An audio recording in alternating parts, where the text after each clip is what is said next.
USA considers hiking European import tariffs after new WTO ruling. U.S. trade officials are considering increasing tariffs on European Union imports in response to a World Trade Organization (WTO) report related to a long-standing subsidy dispute involving Airbus.That report, released the 2nd of December, concludes that changes made to A350 and A380 development loans were insufficient to bring European governments into compliance with WTO recommendations. In light of today's report and the lack of progress in efforts to resolve this dispute, the United States is initiating a process to assess increasing the tariff rates and subjecting additional EU products to the tariffs, says the Office of the United States Trade Representative in a media release. The agency says that next week it will publish a public notice about its evaluation of a tariff hike. In October, the USA slapped 10% tariffs on large civil aircraft imported from Europe, and 25% tariffs on other imported products.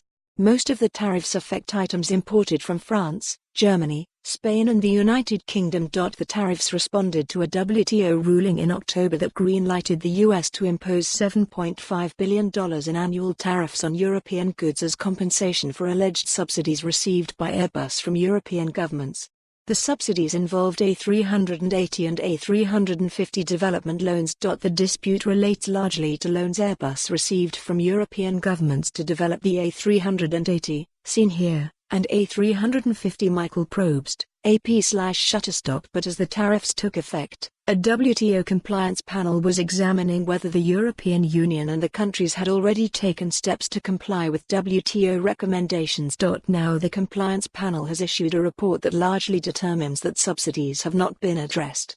The panel therefore concluded that the European Union and certain member states failed to implement the recommendations and rulings to bring its measures into conformity with its obligations, says the WTO's website. The U.S. Trade Office says, today's findings reaffirmed that the subsidies continue to cause adverse effects, and found further that European governments even extended the subsidies by renegotiating launch aid with Airbus.